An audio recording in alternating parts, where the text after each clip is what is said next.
بسم الله الرحمن الرحيم ياسين والقرآن الحكيم إنك لمن المرسلين على صراط مستقيم تنزيل العزيز الرحيم لتنذر قوما ما أنذر آباؤهم فهم غافلون لقد حق القول على أكثرهم فهم لا يؤمنون إنا جعلنا في أعناقهم أغلالا فهي إلى الأذقان فهم مقمحون وجعلنا من بين أيديهم سدا ومن خلفهم سدا فأغشيناهم فهم لا يبصرون وسواء عليهم أنذرتهم أم لم تنذرهم لا يؤمنون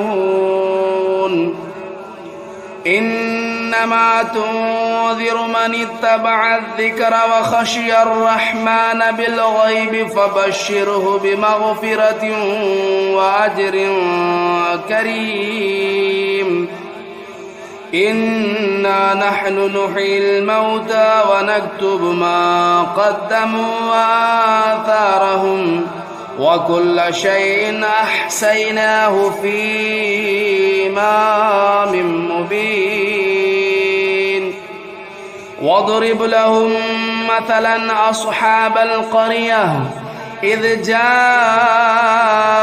المرسلون إذا أرسلنا إليهم اثنين فكذبوهما فعززنا بثالث فقالوا إنا إليكم مرسلون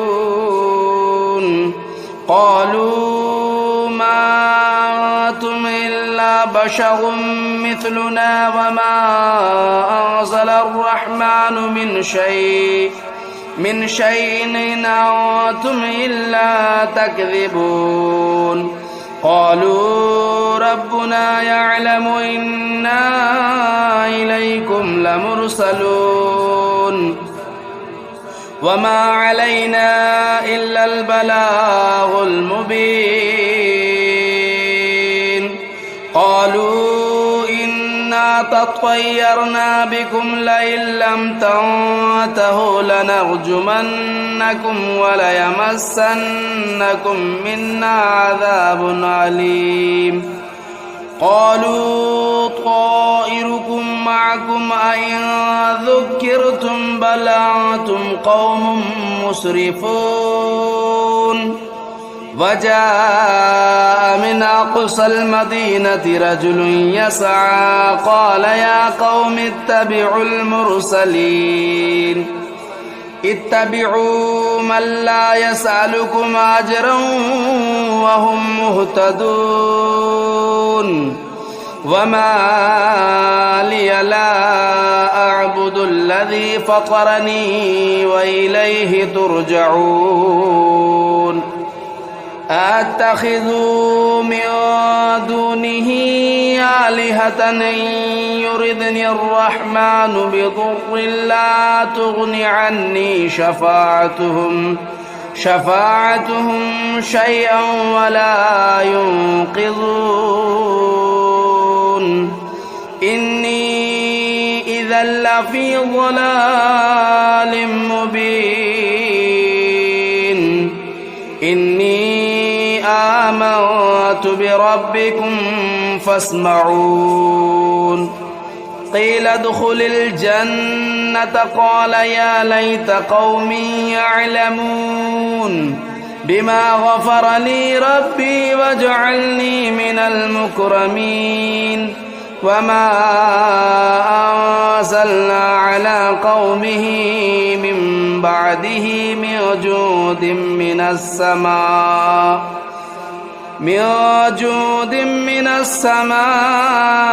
وما كنا منزلين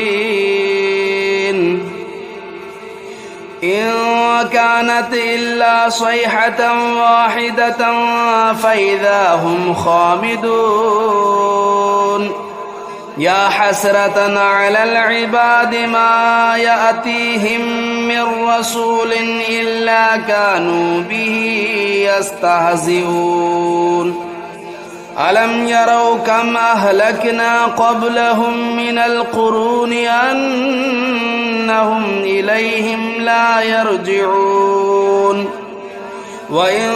كل لما جميع لدينا محضرون وآية لهم الأرض الميتة أحييناها وأخرجنا منها حبا فمنه يأكلون وجعلنا فيها جنات من نخيل وأعناب وفجرنا فيها من العيون ليأكلوا من ثمره وما عملته أيديهم أفلا يشكرون سبحان الذي خلق الأزواج كلها مما تنبت الأرض ومن أنفسهم ومما لا يعلمون وآية لهم الليل نسلخ منه النهار فإذا هم مظلمون والشمس تجري لمستقر لها ذلك تقدير العزيز العليم والقمر قدرناه منازل حتى عاد كالعرجون القديم لا الشمس ينبغي لها أن تدرك القمر ولا الليل سابق النهار وكل في فلك يسبحون وآية لهم أنا حملنا ذريتهم في الفلك المشحون وخلقنا لهم من مثله ما يركبون وإن نشأ نغرقهم فلا صريخ لهم ولا هم ينقذون إلا رحمة منا ومتاعا إلى حين وإذا قيل لهم اتقوا ما بين أيديكم وما خلفكم لعلكم ترحمون وما تأتيهم من آية من آيات ربهم إلا كانوا عنها معرضين وإذا قيل لهم أنفقوا مما رزقكم الله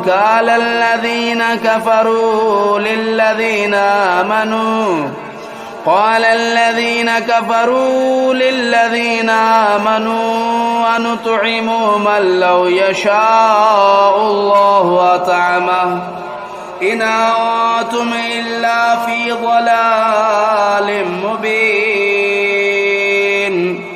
ويقولون متى هذا الوعد إن كنتم صادقين ما ينظرون إلا صيحة واحدة تأخذهم وهم يخصمون فلا يستطيعون توصية ولا إلى أهلهم يرجعون ونفخ في الصور فإذا هم من الأجداث إلى ربهم ينسلون قالوا يا ويلنا من بعثنا من مرقدنا هذا ما وعد الرحمن وصدق المرسلون إنت إلا صيحة واحدة فإذا هم جميع لدينا محضرون فاليوم لا تظلم نفس شيئا ولا تجزون إلا ما كنتم تعملون إن أصحاب الجنة اليوم في شغل فاكهون هم وأزواجهم في ظلال على الأرائك متكئون لهم فيها فاكهة ولهم ما يدعون سلام قولا من رب رحيم وامتازوا اليوم أيها المجرمون ألم أعهد إليكم يا بني آدم ألا تعبدوا الشيطان إنه لكم عدو مبين وأن اعبدوني هذا صراط مستقيم ولقد أضل منكم جبلا كثيرا أفلم تكونوا تعقلون هذه جهنم التي كنتم توعدون اصلوها اليوم بما كنتم تكفرون اليوم نختم على أفواههم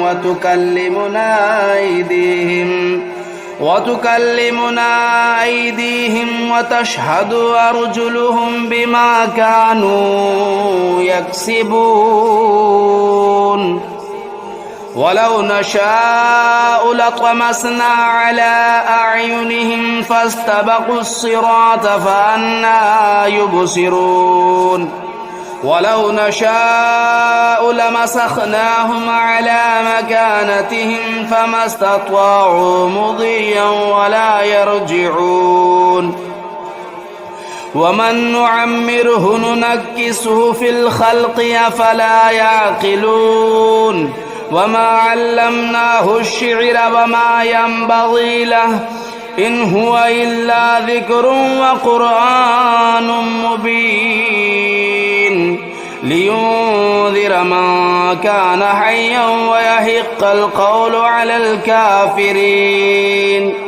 أولم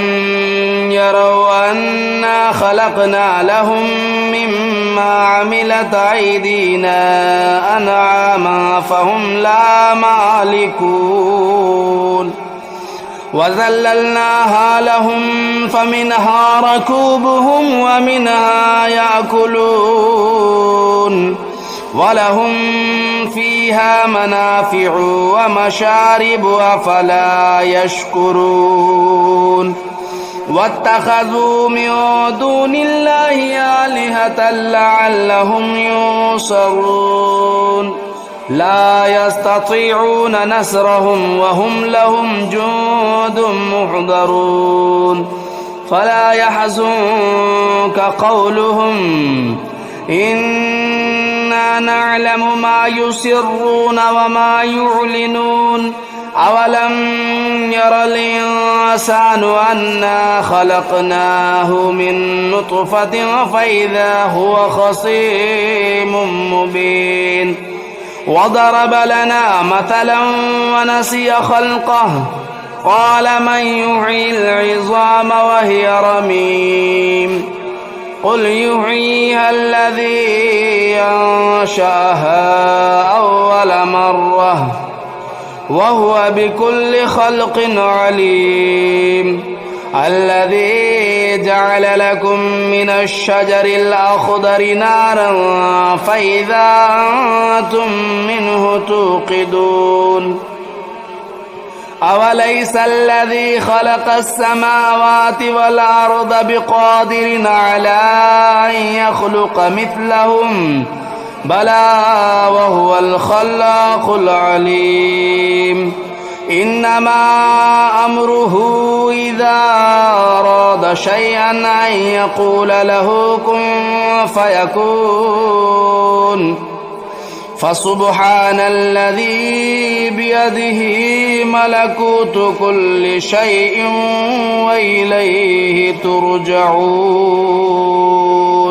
بسم الله الرحمن الرحيم الرحمن علم القرآن خلق الإنسان علمه البيان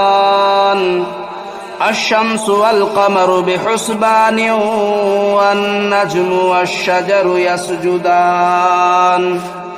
والسماء رفعها ووضع الميزان ألا تطغوا في الميزان وأقيموا الوزن بالقسط ولا تخسروا الميزان والأرض وضعها للأنام فيها فاكهة والنخل ذات الأكمام والحب ذو العصف والريحان فبأي آلاء ربكما تكذبان خلق الإنسان من صلصال كالفخار وخلق الجان من مارج من نار فبأي آلاء ربكما تكذبان رب المشرقين ورب المغربين فبأي آلاء ربكما تكذبان مرج البحرين يلتقيان بينهما برزخ لا يبغيان فبأي آلاء ربكما تكذبان يخرج منهما اللؤلؤ والمرجان فبأي آلاء ربكما تكذبان وله الجوار المنشآت في البحر كالأعلام فبأي آلاء ربكما تكذبان كل من عليها فان ويبقى وجه ربك ذو الجلال والإكرام فبأي آلاء ربكما تكذبان يسأله من في السماوات والأرض كل يوم هو في شأن فبأي آلاء ربكما تكذبان سنفرغ لكم أيها الثقلان فبأي آلاء ربكما تكذبان يا معشر الجن والإنس إن استطعتم أن تنفذوا من أقطار السماوات والأرض فانفذوا لا تنفذون إلا بسلطان فبأي آلاء ربكما تكذبان يرسل عليكما شواظ من نار ونحاس فلا تنتصران فبأي آلاء ربكما تكذبان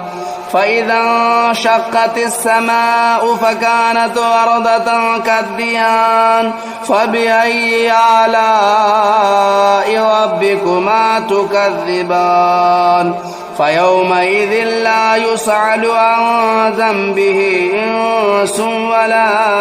جان فبأي آلاء ربكما تكذبان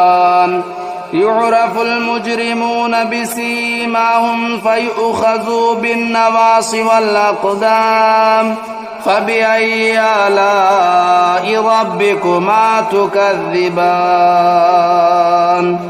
هذه جهنم التي يكذب بها المجرمون يطوفون بينها وبين حميم آن فبأي آلاء ربكما تكذبان ولمن خاف مقام ربه جنتان فبأي آلاء ربكما تكذبان ذواتا أفنان فبأي آلاء ربكما تكذبان فيهما عينان تجريان فبأي آلاء ربكما تكذبان فيهما من كل فاكهة زوجان فبأي آلاء ربكما تكذبان متكئين على فرش بطائنها من استبرق وجنى الجنتين دان فبأي آلاء ربكما تكذبان فيهن قاصرات الطرف لم يطمثهن إنس قبلهم ولا جان فبأي آلاء ربكما تكذبان كأنهن الياقوت والمرجان فبأي آلاء ربكما تكذبان هل جزاء الإحسان إلا الإحسان فبأي آلاء ربكما تكذبان ومن دونهما جنتان فبأي آلاء ربكما تكذبان مدهامتان فبأي آلاء ربكما تكذبان فيهما عينان نضاختان فبأي آلاء ربكما تكذبان فيهما فاكهة والنخل والرمان فبأي آلاء ربكما تكذبان فيهن خيرات حسان فبأي آلاء ربكما تكذبان حور مقصورات في الخيام فبأي آلاء ربكما تكذبان لم يطمثهن إنس قبلهم ولا جان فبأي آلاء ربكما تكذبان متكئين على رفرف خضر وبخري حسان فبأي آلاء ربكما تكذبان تبارك اسم ربك ذو الجلال والإكرام بسم الله الرحمن الرحيم تبارك الذي بيده الملك وهو على كل شيء قدير الذي خلق الموت والحياة ليبلوكم أيكم أحسن عملا وهو العزيز الغفور الذي خلق 7 سماوات طباقا ما ترى في خلق الرحمن من تفاؤت فارجع البصر هل ترى من فطور ثم ارجع البصر كرتين ينقلب إليك البصر خاسئا وهو حسير ولقد زينا السماء الدنيا بمصابيح وجعلناها رجوما للشياطين وأعتدنا لهم عذاب السعير وللذين كفروا بربهم عذاب جهنم وبئس المصير إذا ألقوا فيها سمعوا لها شهيقا وهي تفور تكاد تميز من الغيظ كلما ألقي فيها فوج سألهم خزنتها لم يأتكم نذير قالوا بلى قد جاءنا نذير فكذبنا وقلنا ما نزل الله من شيء إن أنتم إلا في ضلال كبير وقالوا لو كنا نسمع أو نعقل ما كنا في أصحاب السعير فاعترفوا بذنبهم فسحقا لأصحاب السعير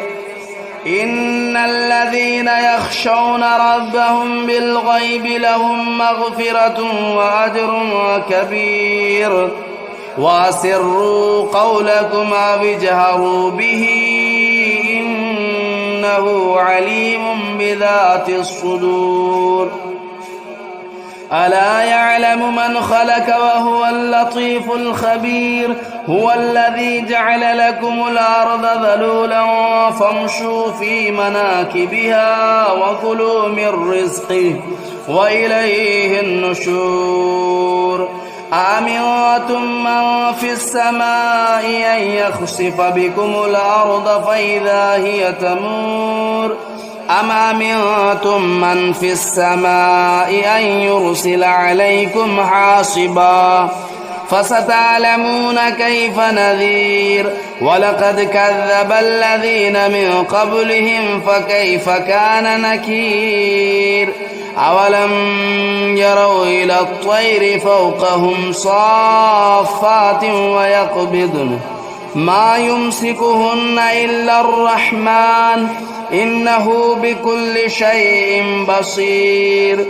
أمن هذا الذي هو جند لكم ينصركم من دون الرحمن إن الكافرون إلا في غرور أمن هذا الذي يرزقكم إن أمسك رزقه بل لجوا في عتو ونفور أفمن يمشي مكبا على وجهه أهدى أمن يمشي سويا على صراط مستقيم قل هو الذي أنشأكم وجعل لكم السمع والأبصار والأفئدة قليلا ما تشكرون قل هو الذي ذرأكم في الأرض وإليه تهشرون